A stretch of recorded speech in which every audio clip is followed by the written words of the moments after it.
Navijači, nećete vjerovati što se događa iza kulisa Barcelone. Situacija je napeta, a sada je ostanak Danija Olma u klubu pod velikim znakom pitanja. Vrijeme curi protiv Barce, a financijski fair play dodatno steže omču oko vrata uprave. Želite li shvatiti kako će sve to utjecati na budućnost momčadi? Ostanite s nama do kraja, jer ova priča krije iznenađujuće detalje. Za početak, prisjetimo se puta Danija Olma. Došao je u Barcelonu kao ključni igrač s potencijalom da postane jedna od najvećih zvijezda ekipe. No, da bi njegova registracija bila valjana za ostatak sezone, Barca mora prikupiti 50 milijuna eura u rekordnom roku. Da, 50 milijuna. I to nije samo tehnički detalj, već strogi zahtjev španjolskog financijskog fair playa. Bez tog novca, Barcelona riskira da ga ne može koristiti nakon siječnja. Problem je što se klub već godinama bori s financijskim poteškoćama. Uz potrebu da prodaju buduće prihode i sponzorske ugovore kako bi zatvorili proračun, pritisak je ogroman.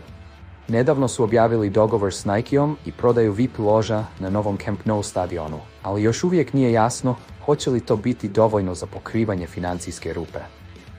Upravo tu leži opasnost. Hoće li stići na vrijeme?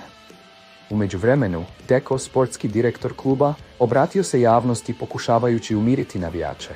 Prema njegovim riječima sve je pod kontrolom i situacija s Olmom bit će riješena prije isteka roka. No istovremeno, nervozna gestikulacija tijekom intervjua dodatno je pojačala sumnje. Može govoriti s uvjerenjem, ali napetost je vidljiva. Postavlja se pitanje, hoće li Deco održati svoje obećanje ili je to samo pokušaj da kupi vrijeme? Sada, zamislite kakav bi to bio udarac za Barcelonu, izgubiti igrača poput Danija Olma usred sezone. Bio bi to težak udarac za klub koji se već pokušava restrukturirati na terenu i izvan njega. Očajnički pokušaj da osiguraju potreban novac stavljaju cijelu upravu pod ogroman pritisak.